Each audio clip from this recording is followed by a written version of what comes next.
안녕하십니까? 저는 이제 37살이 되는 남자입니다. 아내의 새어머니, 그러니까 저에겐 장모님이지요.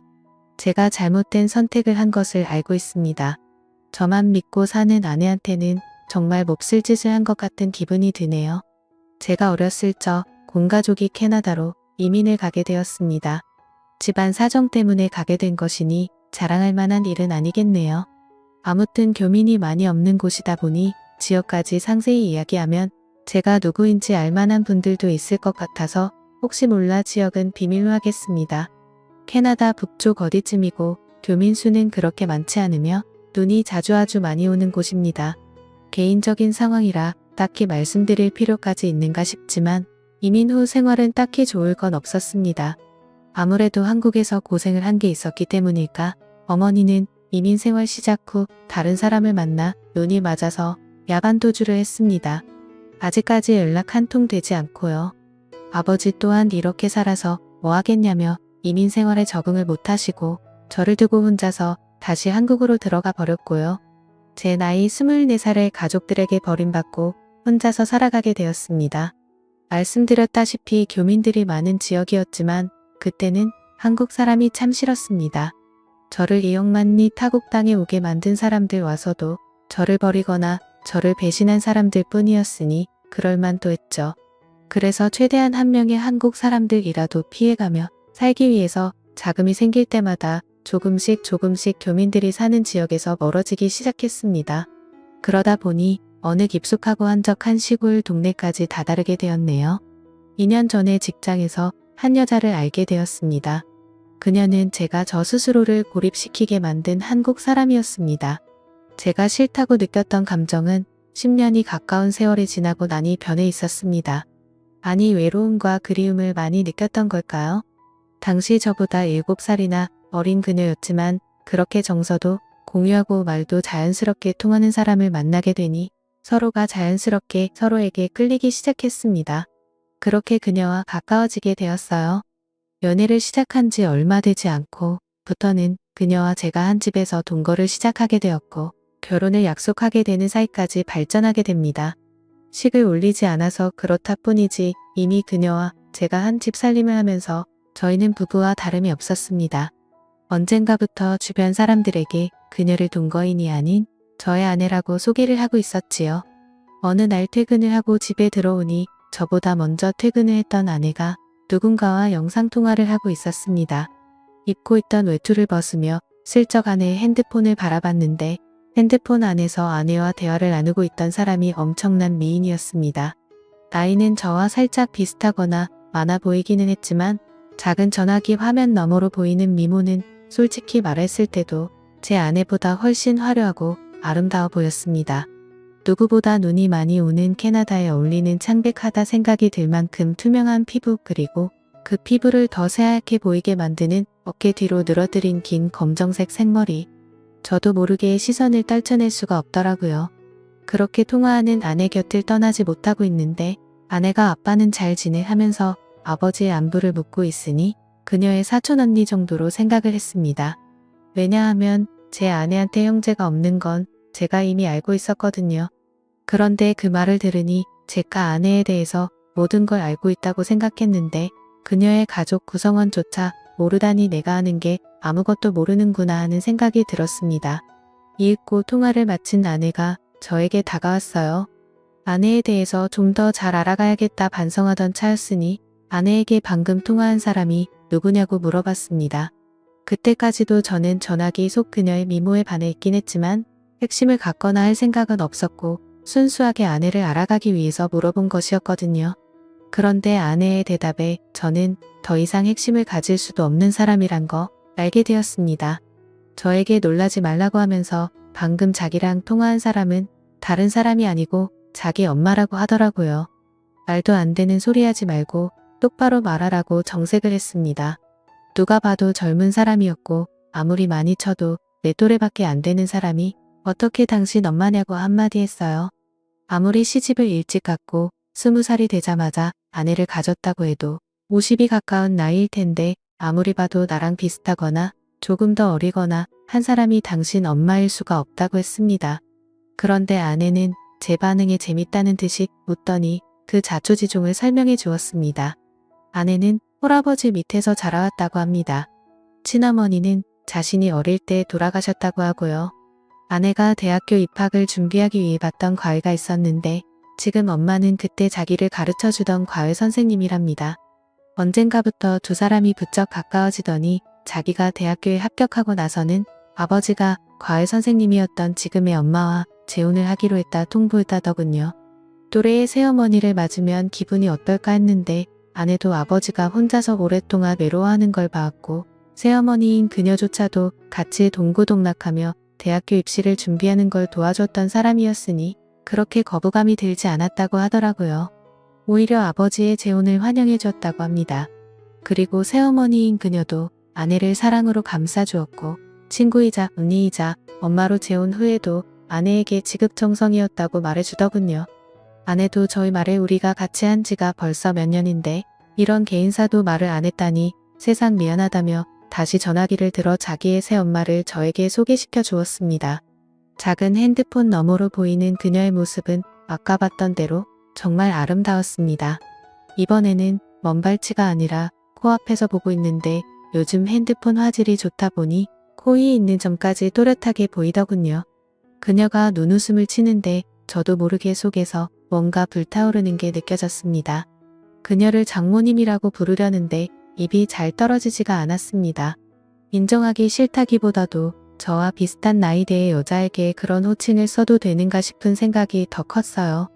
아내는 저녁 준비를 하고 있을 테니 자기 엄마하고 통화 좀 하고 있으라고 하고는 주방으로 향했습니다. 어색해져서 전화를 끊어야 하나 말아야 하나 하고 있는데 전화기 너머 장모님도 알 수 없는 미소를 지으며 저를 바라보고만 있었습니다.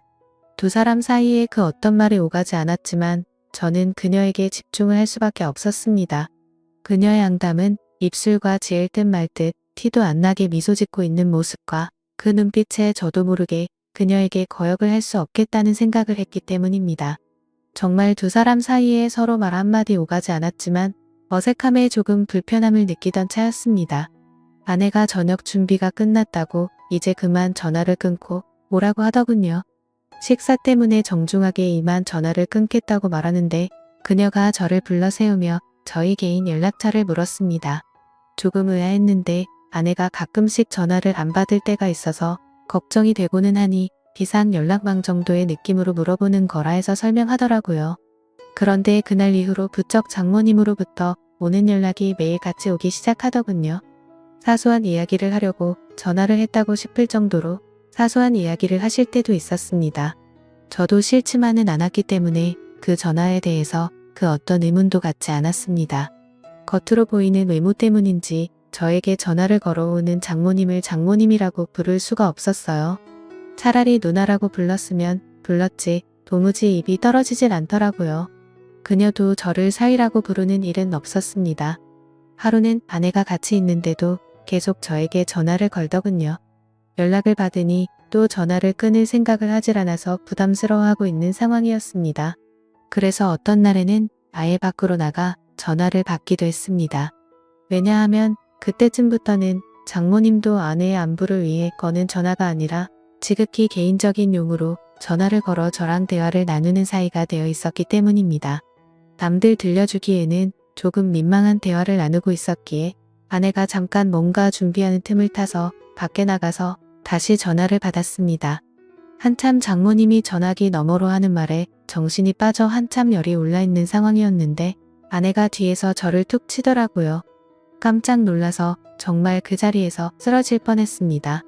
아내가 누구랑 통화를 하길래 밖에서 전화까지 하고 있냐는 말에 당황을 했어요.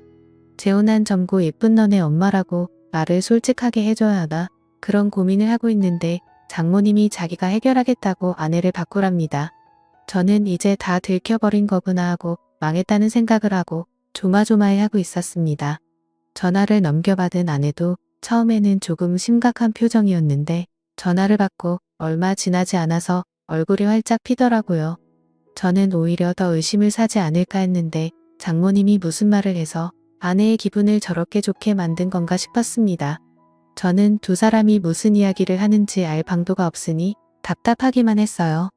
통화가 끝난 건지 아내가 저한테 전화기를 건네줬고 저한테 어떻게 말도 없이 그럴 수 있냐고 묻더라고요. 장모님이 무슨 이야기를 했는지 모르는 상황에 아내 입에서 나온 말에 저도 억장이 무너지는 것 같았습니다. 이제 다 끝났구나 싶었는데 아내가 저를 와락 안아줬어요. 어떻게 돌아가는 상황인지 모르니 당황스러웠는데 아내가 기뻐하면서 하는 말이 장모님이 대충 전화로 저와 아내의 결혼식에 대해서 물어봤다는 말을 했다고 하더라고요. 그리고 일단 캐나다에서 작게 결혼식을 올리는 게 어떻겠냐며 장인어른과 장모님이 캐나다에 방문을 하겠다고 했어요. 아내는 들떠서는 기뻐하며 저보고 속이 깊은 사람이라고 했습니다. 제가 아내가 친엄마처럼 여기던 사람과 전화로 뭘 했는지도 모르고 그렇게 기뻐하는 모습을 보니 미안해까지 했어요. 아내는 캐나다에 살면서 젊은 시절에 웨딩드레스 입는 건 포기하고 있었는데 정말 고맙다며 엄청 감동한 눈치였습니다. 왜냐하면 제가 군입대 때문에 다시 한국으로 들어가기 조금 어려운 상황이라 한국에 들어갈 방법이 따로 없어서 가지고요. 아무튼 그렇게 갑작스럽게 결혼식을 준비하게 되었고 몇 달 지나지 않아서 장모님과 장인어른이 비행기를 타고 이 지역으로 도착하게 되었습니다. 아내는 오랜만에 가족들을 만난다는 생각에 기분이 한층 업되었고요. 저는 하지만 속으로 오만 가지 생각이 들었습니다. 장모님이 또 어떤 돌발 행동을 해올지 몰랐으니까요. 공항에서 실물로 처음 만난 장모님은 손바닥만한 전화기 화면 속에서 보던 것보다 훨씬 아름다웠습니다. 키도 크고 화장이 진하긴 하지만 그만큼 더 새하얀 피부가 강조되었어요. 제가 좋아했던 검은색 머리는 파마를 해서 두꺼운 웨이브를 지게 만들었더라고요. 하지만 도무지 10시간이 넘는 장거리 비행을 하고 도착한 사람이라고는 생각이 들지 않을 정도로 장모님은 아름다웠습니다. 아내가 아무리 장모님을 언니이자 엄마로 생각한다고 한들 친아버지인 장인어른만큼은 아니었나 봐요.